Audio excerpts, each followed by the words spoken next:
और अब शुरू करते हैं समाचारों का बेहतरीन सफर। होली के बाद महिलाओं ने आज ईसर गणगौर की पूजा बड़े धूमधाम के साथ मनाई। इस मौके पर शहर के विभिन्न इलाकों में सुहागिन महिलाओं की टोली मंदिरों में पूजा करते नजर आई। होली के बाद महिलाओं ने आज ईसर गणगौर की पूजा बड़े धूमधाम के साथ मनाई। इस मौके पर शहर के विभिन्न इलाकों में सुहागिन महिलाओं की टोली मंदिरों में पूजा करती नजर आई।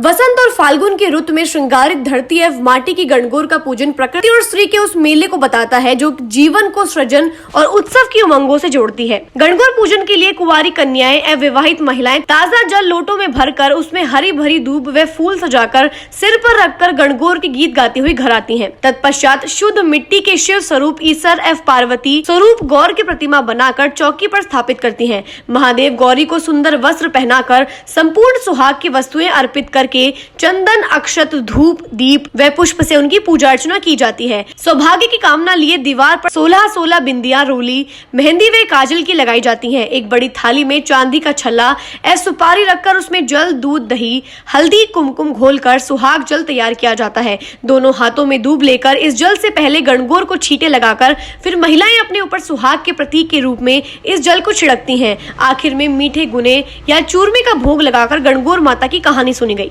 हाँ, आज गणगौर का दिवस है। आज मोहल्ले की सारी सुहागिन औरतें मिलके सेवरा लेके आई है। इस उपलक्ष्य में हम सभी यहाँ से पवित्र स्थान है जो कि हमारे मंदिर में है, वहाँ हम गए अपने खाली भगवान को पूजने के लिए। अपने घर से कलश लेके गए, वहाँ से हम जल भर के लाए और उसको कलश को हम सजा के लाए फूलों से। गीत गाते हुए गए और गीत गाते हुए आए हैं ढोल धमाके के साथ। और अब हम सब पूजा कर रहे हैं गौर माता की, जो हम सेवरा लाए हैं उसी से पूजा कर रहे हैं। और माता रानी से यही कामना कर रहे हैं कि जैसे ईसर गौर की जोड़ी है, अटूट जोड़ी है, वैसे ही है ना सबकी अटूट जोड़ी बनी रहे। जैसे उनके कन्मा जी हैं वैसे ही सबको कन्मा जी मिले और सबके घर में खूब खुशियाँ आए, सुख समृद्धि आए। महिलाएं इस दिन जैसे दुल्हन के दिन तैयार होती है उसी दिन आज के दिन तैयार होती है, 16 श्रृंगार करती है, गहना वगैरह पहनती है, अच्छी तरह से तैयार होती है। जिस दिन उसने दुल्हन की तरह तैयार होती है उस दिन नाचते हुए आती है और पूजा करने के बाद भी नाचेगी, घाघरा बनाएगी और माता रानी से कहेगी कि पानी का जो घाघरा बनाते बोले इतना बड़ा 80 कली का घाघरा हमें पहना है। गणगौर का संजारा शहर भर में गुरुवार को मनाया गया। महिलाओं ने हाथों में मेहंदी रचाई और ईसर गणगौर का श्रृंगार किया। महिलाओं की ओर से शुक्रवार को व्रत कर ईसर गणगौर का पूजन किया जाएगा, उद्यापन किए जाएंगे। गुजरे 16 दिनों से ईसर गणगौर की पूजन का दौर चल रहा है। नगर निगम के बाहर सहित अन्य जगह पर गुरुवार को पूरे दिन महिलाएं मेहंदी लगाने के लिए आती रहीं। जनकपुरी में अखिल भारतीय अग्रवाल संगठन की ओर से सामूहिक संजारा मनाया गया। यहां पर महिलाओं ने एक साथ मेहंदी लगाई और नृत्य किया। मुख्य संयोजक सतीश बंसल ने बताया कि शुक्रवार सुबह 9 बजे सोलथंबा धर्मशाला से जेलों की सवारी निकाली गई। ईसर जीवे गणगौर पूजन कर भोग लगाया गया। कार्यक्रम संयोजिका इंदु टाक ने बताया कि न्यू गीता कॉलोनी टाक भवन में बिंदौरा प्रोग्राम हुआ, जिसमें ईसर गणगौर के जुलूस के साथ नृत्य करते हुए टाक भवन पहुंचे। यहां पर वर्षिका इंदु टाक ने स्वागत किया।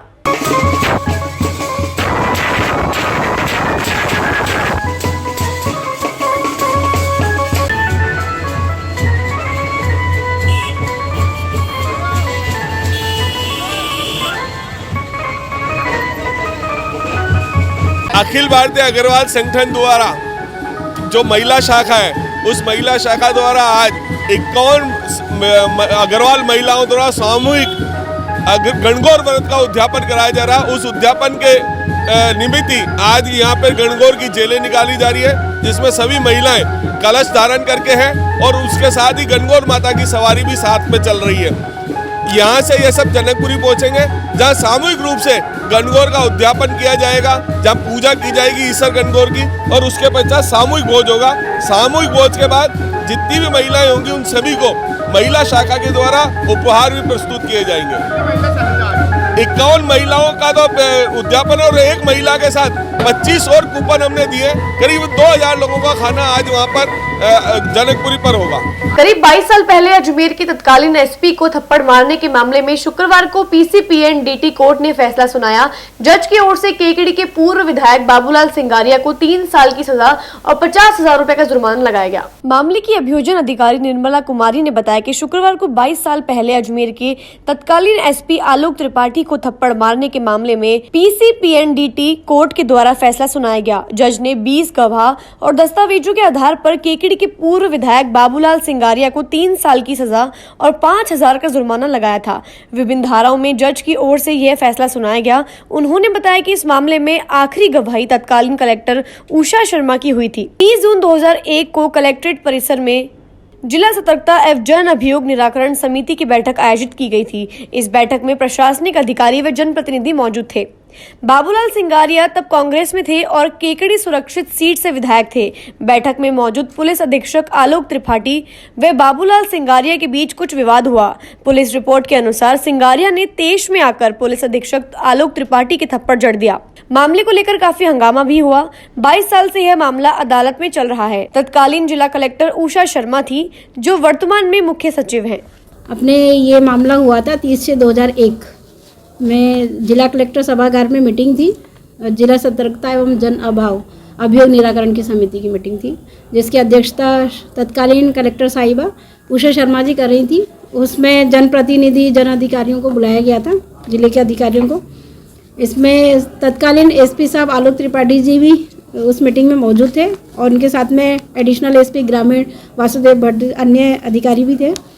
उस समय मीटिंग के दौरान बाबूलाल सिंगारिया ने एसपी साहब की कानून व्यवस्था की खराब स्थिति को लेकर और उनके ऊपर भ्रष्टाचार के आरोप लगाए, जिस पर उषा शर्मा जी जो कलेक्टर साहिबा थी, उन्होंने बोला कि इस तरह के मैटर को आप बाद की मीटिंग में भी रख सकते हो, अभी जो मीटिंग आयोजित की गई है उस मीटिंग के संबंध में आप बोलिए।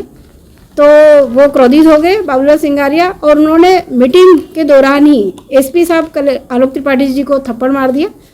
एकदम से हुई घटना के संबंध में जो अतिरिक्त पुलिस अधीक्षक ग्रामीण जो बैठे हुए थे वासुदेव भट्ट जी, वो एकदम से उठे और उन्होंने बाबूलाल सिंगारिया को रोकने का भी प्रयास किया। तो बाबूलाल सिंगारिया ने उनके साथ भी हाथापाई की और वासुदेव भट्ट जी की वर्दी फाड़ दी। ये न्यायालय ने आज न्यायालय में फैसला हुआ और 332, 353, 186 आईपीसी में दोषी मानते हुए अधिवक्ता अभियुक्त को सजा के बिंदु पर पूछा था। तो उन्होंने प्रोबेशन का ही कहा था कि प्रोबेशन दिया जाए, लेकिन ये ऐसा मामला नहीं था कि जिसमें प्रोबेशन दिया जाना चाहिए और समाज में भी गलत वो जाता, उसमें संदेश जाता कि भाई एक जो अधिकारी थे, जिले के अधिकारी, उनको एक पूरी जो मीटिंग थी उसमें उन्होंने थप्पड़ मारा। तो साहब ने, जो हमारे मजिस्ट्रेट साहब हैं सीमा ढाका जी ने 332 में अभियुक्त बाबूलाल सिंगारिया को 3 साल 50,000 रुपये जुर्माने की, 323 आईपीसी में, 353 आईपीसी में 2 साल की सज़ा दी है, 50,000 रुपये जुर्माना, 186 आईपीसी में 3 माह की सज़ा और 500 रुपये जुर्माने से दंडित किया है। अजमेर शहर जिला भाजपा के अध्यक्ष रमेश सोनी ने बुढ़ापा स्थित भाजपा कार्यालय में अध्यक्ष पद पर पदभार ग्रहण कर लिया और इस मौके पर दोनों विधायकों को भी सम्मान किया गया। अजमेर दक्षिण विधायक अनीता बघेल को राजस्थान का सर्वश्रेष्ठ विधायक चुने जाने पर शुक्रवार को बघेल का अजमेर के भाजपा पदाधिकारियों और कार्यकर्ताओं ने स्वागत किया गया। इस मौके पर विधायक वासुदेव देवनानी का भी पदाधिकारियों और कार्यकर्ताओं ने माला पहनाकर स्वागत किया। भारतीय जनता पार्टी के अंदर संगठन की रचना में यहाँ के शहर जिला अध्यक्ष पद पर आज पूर्व महामंत्री आज जिला अध्यक्ष के रूप में उन्होंने पदभार ग्रहण किया है। उनको मैं अपनी ओर से शुभकामनाएं देता हूं, बधाई देता हूं, अभिनंदन करता हूं, ताकि ये यशस्वी बने और सब कार्यकर्ताओं के सहयोग से अजमेर में 2023 और 2024 दोनों के चुनाव में हम भारतीय जनता पार्टी का परचम फहराएं। इस अवसर पर हमारे विशेष रूप से संभाग प्रभारी प्रसन्न जी मेहता भी हमारे बीच में आए आशीर्वाद देने और थोड़ी देर में महामंत्री प्रदेश के भजन लाल जी भी आने वाले हैं। इन सब वरिष्ठ लोगों के आशीर्वाद से, सहयोग से, मार्गदर्शन से हम सब कार्यकर्ता अजमेर को एक मजबूत संगठनात्मक और चुनावी दृष्टि से आगे बढ़ाएंगे। जैसा अभी रमेश जी ने विश्वास दिलाया, कार्यकर्ताओं की ताकत पर और जनता के अपार स्नेह के आधार पर आने वाले 2023 और 24 में अजमेर का जो इतिहास रहा है, इस इतिहास को दोहराएंगे। पुनः भारतीय जनता पार्टी का कमल यहाँ खिलेगा और संगठन का विस्तार जिस गति से अजमेर के अंदर हो रहा है, अभी हमारी जो योजना है पन्ना प्रमुख तक, निश्चित रूप से रमेश जी के नेतृत्व में भारतीय जनता पार्टी इस मुकाम को भी हासिल करेगी और आने वाले चुनाव के अंदर अजमेर को भगवामय करके आपके बीच में प्रस्तुत करेंगे। आज पूरे प्रदेश के अंदर कांग्रेस के इस राज में जिस तरह से भ्रष्टाचार, जंगल राज और हम कह सकते हैं कि लॉ एंड ऑर्डर की स्थिति पूरे राजस्थान में जितनी खराब है, आप आए दिन पेपरों के माध्यम से, सोशल मीडिया के माध्यम से कहीं ना कहीं घटनाओं को देखते हैं। ये कांग्रेस सरकार पूरी तरह से फेल है। जनता इंतजार कर रही है। आने वाले समय में भारतीय जनता पार्टी 2023 में प्रचंड बहुमत के साथ आएगी और इस कांग्रेस सरकार को करारा जवाब। राजस्थान में राइट टू हेल्थ बिल के विरोध में रेजिडेंट और प्राइवेट हॉस्पिटल के 6000 डॉक्टर्स हड़ताल पर चले गए। अजमेर में दूसरे दिन भी विरोध जारी रहा। जेएनएन मेडिकल कॉलेज में प्राइवेट सीनियर्स और रेजिडेंट डॉक्टर्स की ओर से प्रदर्शन कर बजरंगगढ़ पर सरकार का पुतला फूंका गया। राजस्थान में राइट टू हेल्थ बिल के विरोध में रेजिडेंट और प्राइवेट हॉस्पिटल के 6000 डॉक्टर्स हड़ताल पर चले गए। अजमेर में दूसरे दिन भी विरोध जारी है। जेएनएन मेडिकल कॉलेज में प्राइवेट सीनियर्स और रेजिडेंट डॉक्टर्स की ओर से प्रदर्शन कर बजरंगगढ़ पर सरकार का पुतला फूंका गया। इससे पूर्व डॉक्टर्स ने अपनी डिग्री की फोटोकॉपी जलाकर सरकार के खिलाफ विरोध जताया है। वहीं जेएनएन हॉस्पिटल के रेजिडेंट डॉक्टर संपूर्ण कार्य बहिष्कार पर चल रहे हैं। राइट टू हेल्थ विधेयक के विरोध में निजी चिकित्सकों का विरोध प्रदर्शन शुक्रवार को भी जारी रहा। निजी चिकित्सक मंगलवार को पारित राजस्थान स्वास्थ्य का अधिकार विधेयक को वापस लेने की मांग कर रहे हैं। प्रदेश के स्वास्थ्य मंत्री ने विधेयक को वापस लेने की मांग को सिरे से खारिज कर दिया है। आज रेजिडेंट डॉक्टर एसोसिएशन व अजमेर के सभी डॉक्टर एसोसिएशन द्वारा आरटीएस नामक दानों की पहले तो शव यात्रा निकाली गई, उसके बाद में उसका पुतला फूंका गया है। आज लगातार चौथा दिन चल रहा है। सभी डॉक्टर्स हड़ताल पे हैं। मेडिकल कॉलेज लो या फिर प्राइवेट हॉस्पिटल लो, सभी हॉस्पिटल बंद पड़े हैं। सारी सुविधाएं बाधित है। जब तक आरटीएस नामक कानून वापस नहीं लिया जाएगा तब तक ये सभी सेवाएं बाधित रहेंगी। डॉक्टर अभिषेक, आरडीओ प्रेसिडेंट, जेएनएन अजमेर। कौन सा दिन है ये हड़ताल का? यह आज हड़ताल का 7वां दिन चल रहा है। 18 तारीख से हड़ताल लगातार चल रही है और राजस्थान सरकार ने जो बिना चिकित्सकों की परामर्श के और कहने को वो कह रहे हैं कि हमने इनकी राय ली, लेकिन उनकी राय मानी नहीं है और केवल बेवकूफ़ बनाने के लिए जनता को कह रहे हैं कि आपको निःशुल्क इलाज मिलेगा।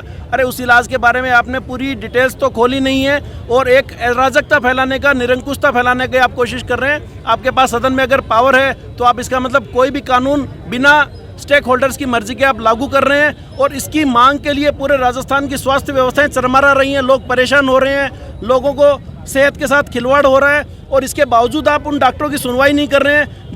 जिस राज्य में बौद्धिक वर्ग पर इस तरह का अत्याचार हो रहा है उस राज्य की सरकार का पतन निश्चित है। आज हमने इस आरटीएस का पुतला दहन किया है। अगर राजस्थान सरकार चेतती नहीं है, अपनी बातों पर आती नहीं है, हमारी मांगे पूरी नहीं करती है तो कुछ ही दिनों में राजस्थान सरकार का भी इसी तरह का पुतला चुनाव में जनता दिखा देगी। क्योंकि जिस बिल के नाम से ही जब स्वास्थ्य व्यवस्थाओं का ये दुष्प्रभाव पड़ चुका है, वो बिल जब लागू हो जाएगा तब पूरे अस्पतालों में अराजकता फैल जाएगी। लोग एक दूसरे का इलाज करने से कतराएंगे। बंदूक की नोक पर आप किसी डॉक्टर से इलाज नहीं करवा सकते हैं। अगर आप सामने पीछे आरटीएस नाम की बंदूक रख देंगे और कहेंगे इसके तहत इसका इलाज कर, और आपके ऊपर आपकी जासूसी करने के लिए, आपको दबाने के लिए जब ऊपर से ब्यूरोक्रेट्स बैठे रहेंगे तो इस तरह से डॉक्टर इलाज नहीं कर पाएंगे। डॉक्टरों को इलाज करने के लिए आपको क्या करना चाहिए था और थोड़ी स्वतंत्रता देनी चाहिए था कि आप इलाज करिए, आप अपनी तरफ से आप बेखौफ होकर इलाज करिए, तब मरीजों को फायदा होता। आज क्या हो रहा है, अगर कोई किसी तरह की न्यूसेंस कर रहा होता है तो डॉक्टर सोचता है मैं कैसे बचूं इस बात से। तो ये सिचुएशन सरकार ने क्यों पैदा करी? आज कोशिश ये रहनी चाहिए कि किस तरह से डॉक्टर बेखौफ होकर काम करे कि चलो मैं अपने मरीज को इलाज करता हूं और मेरे ऊपर कोई खतरा नहीं है, मैं आराम से अपना पूरा मन लगा के पूरा तन मन धन से इस मरीज की सेवा कर सकूं। लेकिन सरकार ने जिस तरह से काले कानून पेश कर करके और इस तरह के बिल ला करके हमारी डॉक्टरों के ऊपर जो निरंकुशता करने की कोशिश करी है, तो इसके खिलाफ पूरा डॉक्टर समुदाय पूरा राजस्थान का एक है और इस सरकार को वापस लेना पड़ेगा आरटीएच। विप्र गौरव ब्राह्मण समाज के चित्तौड़गढ़ सांसद आदरणीय सीपी जोशी को राजस्थान भाजपा प्रदेश अध्यक्ष पद पर नियुक्त होने पर विप्र सेना अजमेर के द्वारा भगवान परशुराम सर्किल पर परशुराम जी की आरती के पश्चात आतिशबाजी कर खुशी व्यक्त की गई। गौरव ब्राह्मण समाज के चित्तौड़गढ़ सांसद आदरणीय सीपी जोशी को राजस्थान भाजपा प्रदेश अध्यक्ष पद पर नियुक्त होने पर विप्र सेना अजमेर के द्वारा भगवान परशुराम सर्किल पर परशुराम जी आरती के पश्चात आतिशबाजी कर खुशी व्यक्त की गई।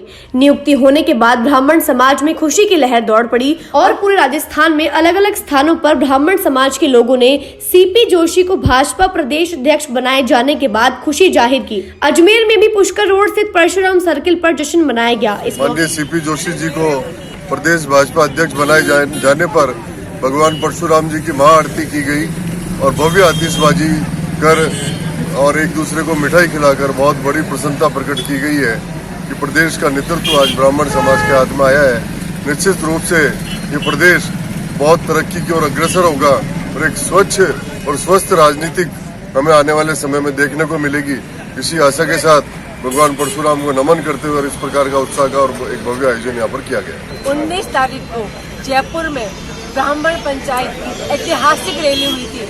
हम लोगों ने मांग रखी थी कि हमें कुछ नहीं चाहिए, सरकार हमारे जो पुजारी है उनको मानदेय राशि दे, हमारे जो कार्यकर्ता है उन्हें अच्छा दायित्व मिले। आज केंद्र सरकार ने हमारे ब्राह्मण समाज के सीपी जोशी जी को भारतीय जनता पार्टी का प्रदेश अध्यक्ष बनाया है। हम सब के लिए बहुत गौरव की बात है, बहुत गर्व की बात है। समाचारों को देते हैं हम छोटा सा विराम, मिलते हैं जल्दी खबरों के नए सफर पर।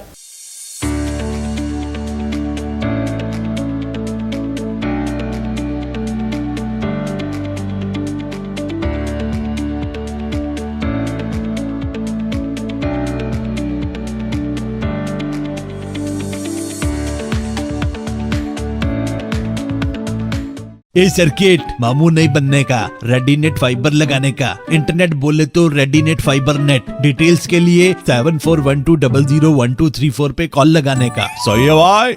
इंटरनेट बोले तो रेडीनेट fibre.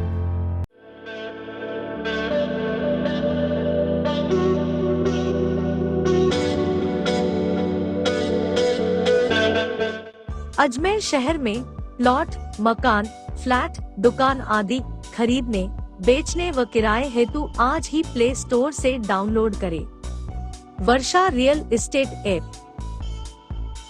Varsha real estate, a unit of Varsha group, lets you live better.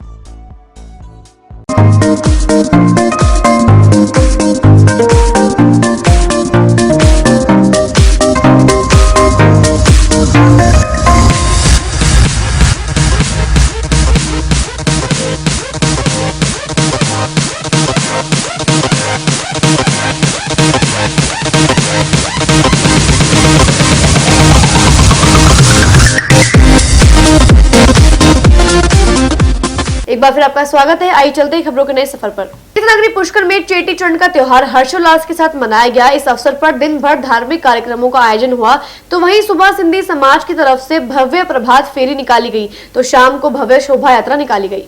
तीर्थ नगरी पुष्कर में चेटी चंड का त्योहार हर्षोल्लास के साथ मनाया गया। इस अवसर पर दिन भर धार्मिक कार्यक्रमों का आयोजन हुआ, तो वहीं सुबह सिंधी समाज की तरफ से भव्य प्रभात फेरी निकाली गई, तो शाम को भव्य शोभा यात्रा निकाली गई।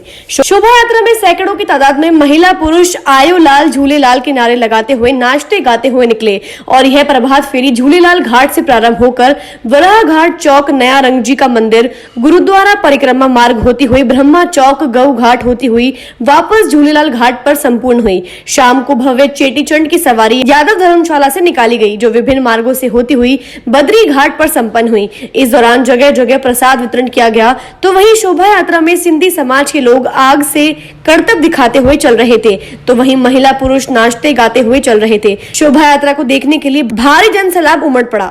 झूलेलाल भगवान हमारे सिंधी समाज के आराध्य देव है। सिंधी जहाँ कहीं भी है, चाहे वो मुंबई है, चाहे देश है, चाहे विदेश है, चाहे प्रदेश है, चाहे गांव है, चाहे ढाणी है, वो अपनी श्रद्धा अनुसार मनाता है और खुशीपूर्वक मनाता है। अच्छी करी थी, सब बहनों को, माताओं को, प्यारी पुत्रियों को सब व्यवस्था की थी। सुबह उठ के प्रभात फेरी की हमने। उसके बावजूद जो महिला ना चल सकी थी उनके लिए साधन व्यवस्था हर जगह पे, नाश्ता, खाना पानी हर जगह पे जय झूलेलाल के डंकारे लगते हैं और सब महिलाएं खुश। चेटीचंड भगवान झूलेलाल का जन्म हुआ है, सब महिलाएं खुशी से बहुत नाची झूमी गाई है। महिला मंडल की तरफ से आज सुबह प्रभात फेरी निकाली गई और अभी जुलूस में डांस वगैरह करके बहुत एंजॉय किया। सबको चेटीचंड की वादाई लक लक वादाई।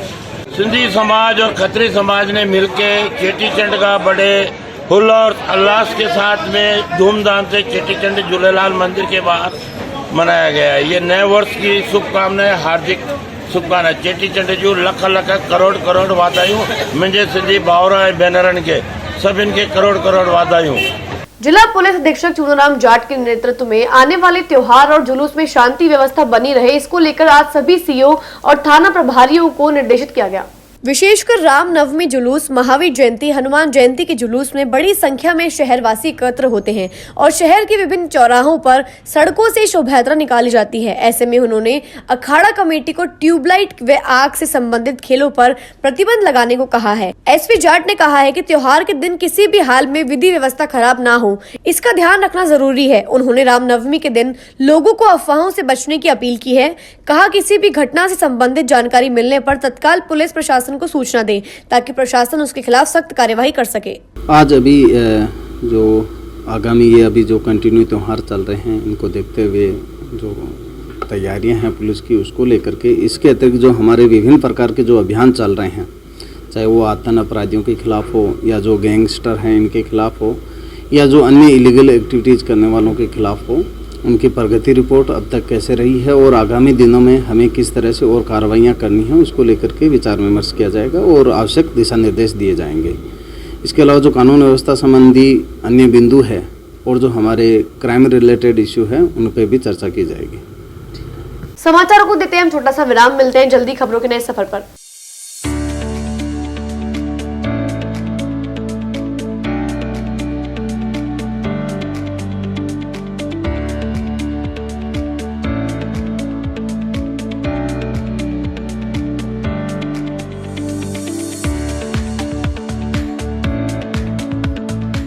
ए सर्किट मामू नहीं बनने का, रेडीनेट फाइबर लगाने का, इंटरनेट बोले तो रेडीनेट फाइबर नेट। डिटेल्स के लिए 7412001234 पे कॉल लगाने का। सही है भाई।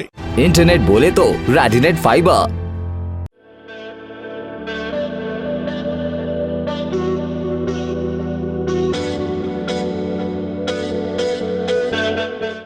अजमेर शहर में प्लॉट, मकान, फ्लैट, दुकान आदि खरीदने, बेचने व किराए हेतु आज ही प्ले स्टोर से डाउनलोड करें Varsha real estate app. Varsha real estate, a unit of Varsha group, lets you live better.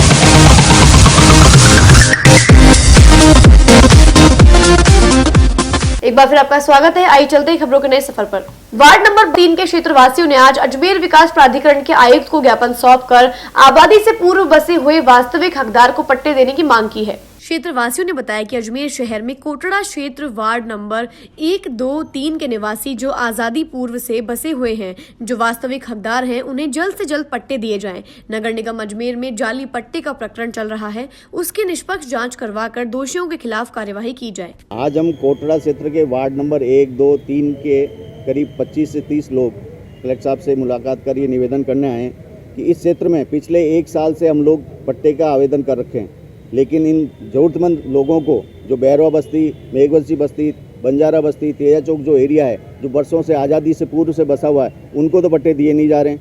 और उसके विपरीत एडीए की जो खाली ज़मीन पड़ी, बिल्कुल रिक्त ज़मीन जिस पे कोई मकान भी नहीं बना हुआ, उस पर भू कारोबारियों को 700, 800, 1000 गज का पट्टा नगर निगम जारी कर रही है। उसके शिकायत के बाद कल प्रशासन, एडीए प्रशासन ने वहाँ आके उस काम को रुकवाया, जबकि नियम है कि जहाँ मकान नहीं बना हुआ है वहाँ कैसे पट्टे जारी हो रहे हैं। एक तो इसकी निष्पक्ष जांच के लिए हम आए, दूसरा हमें पट्टे जल्दी से जल्दी मिले, जो वास्तविक हकदार हैं उनको पट्टे मिले। तीसरा, जो नगर निगम में फर्जी पट्टों का वितरण हुआ था, उसमें लिप्त जो भी कर्मचारी हो, चाहे बाहर का व्यक्ति हो, उसको कड़ी से कड़ी सजा निष्पक्ष जाँच करके दी जाए। ठीक है, आपका नाम? मनोहर खान, कायम खानी, मनोनीत पार्षद। आज के समाचार बुलेटिन में बस इतना ही। कल फिर होगी आपसे मुलाकात, तब तक के लिए दीजिए इजाजत। नमस्कार।